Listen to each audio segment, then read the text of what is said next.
नमस्कार, आप देख रहे हैं रोहित पत्रिका और मैं हूं आपके साथ सलमान पठान। चलिए शुरू करते हैं इस वक्त की बड़ी खबर के साथ। राजस्थान के अजमेर और उत्तर प्रदेश के संभल मामले को लेकर मुस्लिम संगठनों के पदाधिकारियों ने मीडिया से बातचीत की। मुस्लिम संगठनों के पदाधिकारियों ने कहा कि धार्मिक स्थलों को सती पहुंचाने का घिनौना काम किया जा रहा है। देश के आपसी सद्भाव को समाप्त करने की कोशिश की जा रही है। मस्जिदों को मंदिर बताकर अदालत में झूठे केस दायर किए जा रहे हैं। सर्वे के नाम पर मस्जिदों के स्टेटस को समाप्त करने का प्रयास किया जा रहा है। ज्ञानवापी मस्जिद के नीचे मंदिर होने के बहाने सर्वे कराकर देश का माहौल खराब किया गया। केंद्र सरकार वक्फ संशोधन बिल लाकर मुसलमानों को जमीनों को अपने कब्जे में चाहती है। संभल मामले में जिस तरह से मस्जिद को बचाने, अपने हक की आवाज़ उठाने को लेकर विरोध प्रदर्शन हुआ, इस दौरान 5 युवाओं की हत्या कर दी गई। हम सुप्रीम कोर्ट से ये मांग करेंगे कि जिस तरीके से निचली अदालत सर्वे को लेकर आदेश दे रही है, उनको लेकर गाइडलाइन जारी की जाए। संबल मामले की न्यायिक जांच कराई जाए। जो युवा संबल मामले में मारे गए उनको 50-50 लाख रुपए मुआवजा दिया जाए। जिन पुलिस कर्मियों ने उनको मारा है उनके खिलाफ हत्या का मुकदमा दर्ज किया जाए। पहुंच जाती है, उनके कार्यालय में पहुंच जाती है, वहां उनको डराने धमकाने का काम करती है। उसके बारे में भी आपके सामने साथ और चीजें भी आएंगी। इन तमाम लेकर के हमने आपको यहाँ पर आज स्पष्ट किया है कि हम आपको ये बात बताएं कि ये चीज है, एक दर्द है, ये देश में हो रहा है और ये देश को किधर ले जाने की कोशिश की जा रही है। हम सबको मिलकर के ये प्रयास करना होगा कि इस तरह की चीजों पर रोक लगाई जाए। और सर्वोच्च न्यायालय से भी हम ये मांग की है, सरकार से भी मांग कर रहे हैं कि निचली अदालतों को भी इस बात पर पाबंद किया जाए कि ये जो 1991 का जो उपासना स्थल अधिनियम बना हुआ है, आप उसकी खिलाफवर्जी कर रहे हैं, होने दे रहे हैं, होते हुए देख रहे हैं। इन सब चीजों को लेकर के हमने आज आपको बुलाया है। मैं आपको बहुत बहुत शुक्रिया करता हूँ, धन्यवाद देता हूँ। मैं आप इस मंजूर था और उसको क्यों करवाया गया, उसके बाद ये सिलसिला वैसे तो बहुत दिनों से चल रहा है, लेकिन हाल ही में जो है अजमेर शरीफ की दरगाह के सिलसिले में भी एक विवाद खड़ा कर दिया गया है और सरकार ने उस विवाद को, अदालतों ने उस विवाद को खड़ा करने में अपना वही रोल अदा किया है जो अब तक वो करती आ रही है। संभल में उन्होंने जो किया है, आपको मालूम है, हज़रत ख्वाजा मोइनुद्दीन चिश्ती रहमतुल्लाह अलैह की दरगाह तकरीबन 850 साल पुरानी है और उनको हिंदुस्तान में आए हुए तकरीबन 950 साल का अर्सा जो है वो हो चुका है। हज़रत ख्वाजा मोइनुद्दीन चिश्ती जिस वक्त हिंदुस्तान आए थे तो उन्होंने यहाँ पर सांप्रदायिक सौहार्द का एक संदेश दिया जो आज तक चला आता है। ख्वाजा मोइनुद्दीन चिश्ती रहमतुल्लाह अलैह के ऊपर भी आज भी मुख्तलिफ सर्वे के अनुसार 60 से लेकर 70% तक हिंदू लोग आकर के और वहाँ अपनी आस्था का इजहार करते हैं और उसमें शरीक होते हैं। इसके अलावा अगर आप हज़रत ख्वाजा मोइनुद्दीन चिश्ती रहमतुल्लाह अलैह की तालीमात को देखें तो उन्होंने जो तालीमात दी हैं उसमें से 2 चीज़ों की तरफ मैं इशारा करना चाहूँगा।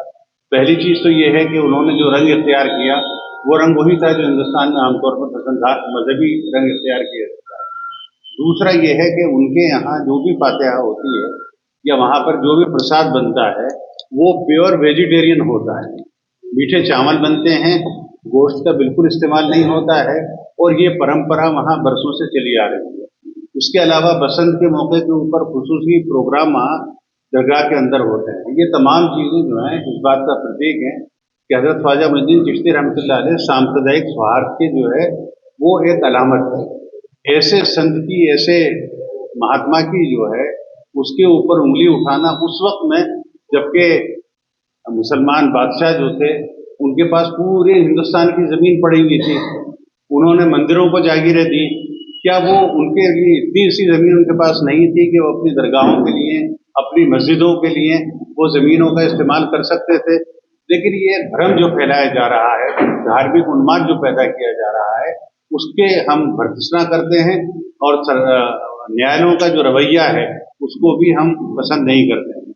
हम ये उम्मीद करते हैं कि चंद्रचूड़ साहब के जरिए से जो एक रास्ता खोला गया है 1991 के वर्षिप एक्ट के अंदर जो एक की गई है, ये गली जो है हिंदुस्तान के सांप्रदायिक ताने और यहाँ के सेकुलर ढांचे को बहुत बुरी तरीके से मुतासिर कर रही है और इसके ऊपर रोक नहीं लगाई गई तो आइंदा चल के इसके दुष्परिणाम जो है वो देश को भुगतने पड़ सकते हैं।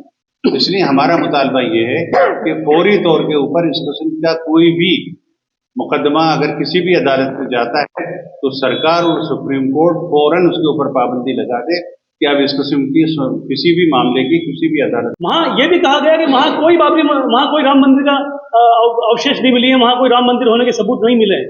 लेकिन ये आस्था का सवाल है। इस देश में 80% लोग राम मंदिर में आस्था रखते हैं, तो इसको मंदिर को दे देना ठीक है, दे दिया गया। पूरे मुल्क में किसी मुसलमान ने कोई एतराज नहीं किया कि भाई चलो एक इशू है, खत्म हो जाए। दिल का जख्म तो है और वो रहेगा हमारे, लेकिन हम देश की संविधान की और देश के कानून की इज्जत करते हैं और उसकी पालना करते हैं, और उसी पालना के अकॉर्डिंग किसी भी जगह से कोई रिएक्शन नहीं आया। उस फैसले में यह भी कहा गया कि आज के बाद में किसी भी चीज को टच नहीं किया जाएगा, जो 91 का प्लेस ऑफ वर्शिप एक्ट है उसकी पालना की जाएगी। तो फिर ये क्या मजाक है पूरे देश के अंदर, रोज ये तमाशा करना है। अब तो हमारी ही जेबों से मंदिर मूर्ति निकालनी बाकी रह गई है, बाकी तो निकाल ही रहे हैं आप। रोज किसी मस्जिद में भेज दीजिए कि साहब यहाँ खुदाई कर लीजिए। सुप्रीम कोर्ट में मेरे दो वक्ताओं ने कहा कि साहब सुप्रीम कोर्ट ने कहा, सुप्रीम कोर्ट जब कोर्ट में केस आर्गूमेंट होता है तो उसमें बहुत सारी क्वेरीज आती हैं। वो सिर्फ एक क्वेरीज थी, जजमेंट का वर्डिक्ट नहीं है कि आप सर्वे कर सकते हैं। चंद्रचूड़ साहब ने ये कहा कि इसमें ये कहाँ लिखा हुआ है कि आप सर्वे नहीं कर सकते। मैं कहता हूं आईपीसी में कहाँ लिखा हुआ है कि आप किसी का कत्ल नहीं कर सकते। ये अपोजिट क्वेश्चन हैं। आप कत्ल कर दोगे तो सजा मिलेगी, ये थोड़ा लिखा जाता है कि आप कत्ल नहीं कर सकते। तो वर्शिप ऑफ प्लेसमेंट एक्ट के अंदर जब ये लिखा हुआ है और आप कह रहे हैं, चंद्रचूड़ साहब ने कहा कि साहब हम 91 के फैसले में जो 47 की पोजीशन थी उसको मेंटेन रखा जाएगा। तो जब आप उसको मेंटेन, एक तरफ तो आप कहते हैं हम उसको मेंटेन रखेंगे, जब मेंटेन रखना है तो सर्वे क्यों करना है? किस लिए करना है सर्वे? देश में आग लगाने के लिए सर्वे करना है? या तो आप कह दीजिए कि हम उसको नहीं मानते हैं, उस एक्ट को ही नहीं मानते हम, लाइए पार्लियामेंट में एक और ले आइए कि साहब वर्शिप प्लेस ऑफ वर्शिप 91 का जो एक्ट है उसको हम रिजेक्ट करते हैं। आप वो भी नहीं कर रहे हैं। तो आप सबको ये देखना होगा कि कौन नहीं मान रहा है संविधान को, कौन देश के कानून को नहीं मान रहा है। देश के अल्पसंख्यक नहीं मान रहे हैं या देश पे राज करने वाले नहीं मान रहे हैं। और वो एक बहुत पुरानी मिसाल है साहब, जब बाढ़ ही खेत को खाने लगती है तो खेत नहीं बचता। आप इसी मुल्क के नेता हैं, आप इसी मुल्क पे राज करते हैं। तो ये इसी तरह आपने कहा हर रोज कोई एक जगह पे आगे 900 साल का जिस जगह का हिस्ट्री का रिकॉर्ड है कि क्या सिर्फ मुसलमान ही रहे अजमेर के अंदर? ख्वाजा मोइनुद्दीन, हजरत ख्वाजा मोइनुद्दीन चिश्ती साहब के वहां आने के बाद में वहां पर मुगल आए, वहां मराठा आए, वहां राजपूतों का राज रहा, वहां ब्रिटिश का राज रहा, वहां सरकारें बन गई, 80 साल हो गए देश को चलते हुए। अब आपको ख्याल आया कि यहाँ कोई संकट मोचन मंदिर है, और कौन आदमी ये पिटीशन आपके सामने लेके आ रहा है जिसके खिलाफ 17 मुकदमे पेंडिंग है? एक हार्डकोर क्रिमिनल जिसके खिलाफ 17 मुकदमे पेंडिंग है, वो आके कहता है कि साहब मैं यहाँ पर संकट मोचन हनुमान मंदिर है। ये किस किस्म की, और वो उठा के जिसकी किताब को बेस करके कोर्ट ने नोटिस जारी किया, वो जज शारदा हैं। He is not historian person, वो एक शौकिया किताब लिखने वाला आदमी है देश के। फिलहाल इस खबर में इतना ही। देश और दुनिया की तमाम बड़ी खबरों से अपडेट रहने के लिए देखते रहिए रोहित पत्रिका। धन्यवाद।